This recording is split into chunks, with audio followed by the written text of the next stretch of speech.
Hello students, welcome to shiny max. 9ஆம் வகுப்பு எடுத்துக்காட்டு 2.15 பார்க்கலாம். 3.45 பாரை 4 தசம இடத்திருத்தமாக எண்கோட்டில் குறிக்கவும். இப்போ 3.45 பார் இதை 4 தசம இடத்திருத்தமாக எண்கோட்டில் குறிக்கணும். சரிங்களா? ஃபர்ஸ்ட் இதை எடுத்து எழுதிக்கலாம். 3.45 பார். அடுத்து 3. இந்த மாதிரி கோடு இருந்தாலே அந்த நம்பர் திரும்ப திரும்ப வரும். இங்கே 4, 5 இந்த 2 நம்பருக்கு மேலே கோடு இருக்குது. அப்போ இந்த 2 நம்பரும் திரும்ப திரும்ப வரும். எழுதிக்கலாம் 4, 5. மறுபடியும் 4, 5. திரும்பவும் 4, 5. இந்த மாதிரி 4, 5 திரும்ப திரும்ப வரும். அதனால் எக்ஸட்ரா அப்படின்னு போட்டுக்கலாம். இப்போ 3. நம்மளுக்கு கொஸ்டினில் 4 தசம இடத்திருத்தம் அப்படின்னு கொடுத்துருக்காங்க. அப்படின்னா என்னென்னா புள்ளிக்கடுத்து 4 நம்பரை மட்டும் எடுத்துக்கணும். இதே இது 3 தசம இடத்திருத்தம் அப்படின்னா புள்ளிக்கடுத்து 3 நம்பர். இங்கே 4 தசம இடத்திருத்தம், அப்போ புள்ளிக்கடுத்து 4 நம்பரை மட்டும் எடுத்துக்கலாம். எழுதிருங்க 4, 5, 4, 5. 4 நம்பரை எடுத்து எழுதிக்கிட்டோம். இப்போ இதை தான் எண்கோட்டில் குறிக்கணும். ஃபர்ஸ்ட் இதில் எத்தனை எண் இருக்குன்னு பாருங்க. 1, 2, 3, 4, 5. மொத்தமாக 5 எண் இருக்கு. அப்போ இந்த மாதிரி 5 கோடு போட்டுக்கணும். ஓகேங்களா? இனி ஃபர்ஸ்ட் எண்கோட்டில் நம்மளுக்கு இதில் ஃபர்ஸ்ட் என்னது இருக்கு? 3. 3க்கு அடுத்து 4 வரும். அப்போ 3, 4 இந்த ரெண்டுமே இந்த எண்கோட்டில் வர மாதிரி எழுதிக்கணும். ஓகேங்களா? எண்கோடுனாலே மைனஸ் மதிப்பு ப்ளஸ் மதிப்பு இருக்கும். எழுதிக்கலாம். சென்டரில் 0, 1, இனி 2, 3, 4, 5 இந்த மாதிரி போயிட்டே இருக்கும். 3ஐயும் 4ஐயும் கண்டிப்பாக நீங்கள் எழுதிக்கணும்.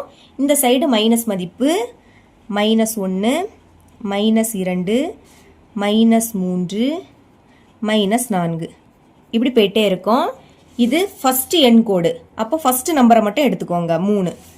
3 இங்கே இருக்குது, அதை குறிச்சிக்கலாம். இனி இதுக்கு அடுத்து 4.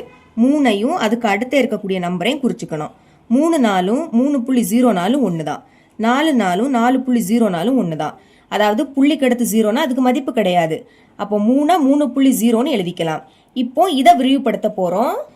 அதாவது 3.0 இது அடுத்த எண்கோட்டில் ஃபர்ஸ்ட் வரணும். 3.0 இதுக்கடுத்து 3.1 அடுத்து 3.2 அதாவது 0க்கு அடுத்து 1, 1க்கு அடுத்து 2, 2க்கு அடுத்து 3 வரும். அப்போ 3.3 இதுக்கடுத்து 3.4, 3.5, 3.6, 3.7, 3.8, 3.9. இப்போ இதில் புள்ளி இல்லாட்டா 39. 39க்கு அடுத்து என்ன வரும்? 40 வரும். சென்டரில் புள்ளி இருக்கிறதுனால நம்மளும் புள்ளி வச்சுக்கலாம். புரியுதா உங்களுக்கு? 3.0 அதை குறிச்சிருக்கோம். அது அடுத்த எண்கோட்டில் ஃபர்ஸ்ட் வரணும். அடுத்து ரெண்டாவது 4.0 இது லாஸ்ட் வரணும். இப்போ இந்த 3.0வையும் இங்கே இருக்கக்கூடிய 3.0வையும் இணைக்கலாம். இணைக்கிறேன் பாருங்க. இந்த மாதிரி டாட் டாட் வச்சு தான் நீங்கள் கோடு போட்டுக்கணும். புரியுதா? இப்போ 3.0வையும் அங்கே இருக்கக்கூடிய 3.0வையும் இணைச்சாச்சு. இப்போ 4.0வையும் இந்த 4.0வையும் இணைக்கலாம்.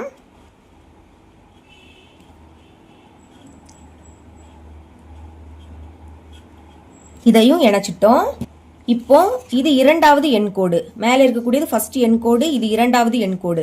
அப்போ 2 நம்பர் 3.4 இந்த 2 நம்பரை எடுத்துக்கோங்க. இப்போ 3.4 இங்கே இருக்கு, இதை குறிச்சிக்கலாம். 3.4ஐயும் இதுக்கு அடுத்து 3.5 இதை ரெண்டையும் குறிச்சிக்கணும். இனி 3.4 இங்கே 0 போட்டுருங்க. 3.5 இதுக்கு பக்கத்துலையும் 0. இனி இதை விரிவுபடுத்தலாமா? அதாவது 3.40 இது இங்கே ஃபர்ஸ்ட் வரணும். 3.40 அடுத்து 3.41, 3.42 அதாவது புள்ளிக்கு அடுத்து பாருங்க 40, 40க்கு அடுத்து 41, 41க்கு அடுத்து 42 இதுக்கு அடுத்து 43 வரணும். அதான் எழுதியிருக்கேன். 3.43 இதுக்கு அடுத்து 3.44, 3.45, 3.46, 3.47, 3.48, 3.49 கடைசியா 3.50. புரியுதா? 3.40 அது இங்க ஃபர்ஸ்ட் வரணும். 3.50 இது இங்க லாஸ்ட் வரணும். இப்போ என்ன பண்ணணும்? 3.40வையும் இந்த 3.40வையும் இணைக்கலாம். இணைக்கிறேன் பாருங்க.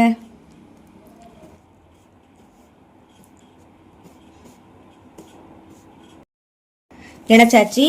இதே மாதிரி 3.50வையும் இங்கே இருக்கக்கூடிய 3.50வையும் இணைக்கலாம்.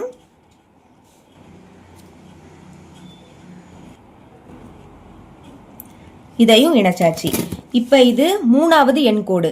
அப்போ 3 நம்பர் 3.45 இந்த 3 நம்பரை எடுத்துக்கலாம். எங்க இருக்குன்னு பாருங்க, 3.45 இங்க இருக்கு.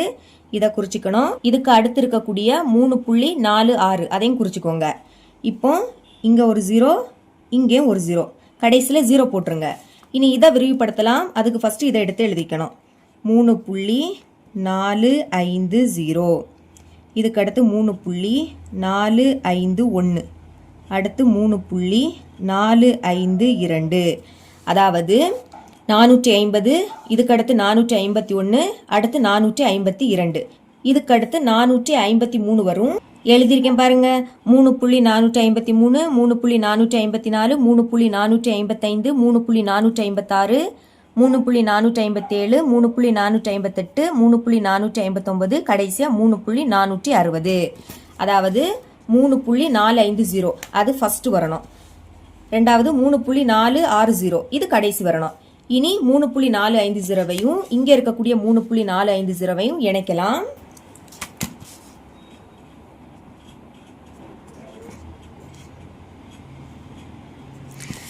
இணைச்சாச்சு. 3.460வையும் 3.460வையும் இணைக்கலாம்.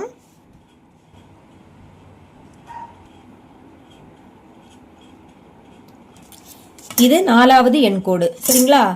அப்போ 4 எண்ணை எடுத்துக்கணும். 3.454 இந்த 4 எண்ணை எடுத்துக்கலாம். இப்போ 3.454 எங்க இருக்குன்னு பாருங்க, இங்க இருக்கு. அப்ப இதையும் இதுக்கு அடுத்த இருக்கக்கூடியதையும் குறிச்சுக்கணும். இப்போ இதுல 0, இங்கே லாஸ்ட் 0. இனி இதை விரிவுபடுத்தலாம். இதை ஃபர்ஸ்ட் எழுதிக்கலாம். 3.4540, அடுத்து 3.4541, இனி 3.4542, அதாவது 4540. இதுக்கு அடுத்து 4541, அடுத்து 4542, இனி 4543 வரும்.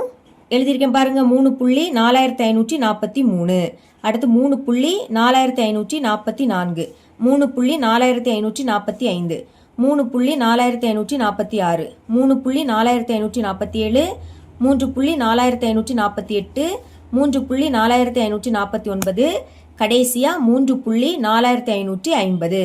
பாத்தீங்களா? 3.4550 அதுல முடிக்கணும். அதே மாதிரி முடிச்சிட்டோம். இப்போ என்ன பண்ணணும்? 3.4540வையும் இங்க இருக்கக்கூடிய 3.4540வையும் இணைக்கலாம். இணைக்கிறேன். இந்த மாதிரி தான் நீங்களும் இணைக்கணும். அடுத்து 3.4550வையும் இங்க இருக்கக்கூடிய 3.4550வையும் இணைச்சிடலாம்.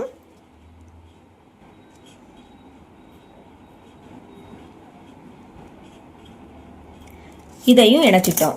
இப்ப இது ஐந்தாவது எண்கோடு. அப்ப 5 நம்பரை எடுத்துக்கணும். 3.4545 இந்த 5 எண்ணை நம்ம எடுத்துக்கலாம். அது எங்க இருக்குன்னு பாருங்க, இங்க இருக்கு. 3.4545 இதை குறிச்சுக்கணும். இங்க இதை தான் எண்கோட்டில் குறிக்க சொல்லியிருக்காங்க, 3.4545. அப்போ அதை குறிச்சிக்கிட்டு இதை ரவுண்ட் பண்ணிருங்க. ஓகேங்களா? கொஸ்டின்ல சொன்ன மாதிரி இந்த எண்ணை எண்கோட்டில் குறிச்சிட்டோம். இவ்வளவு தான் இந்த சம்.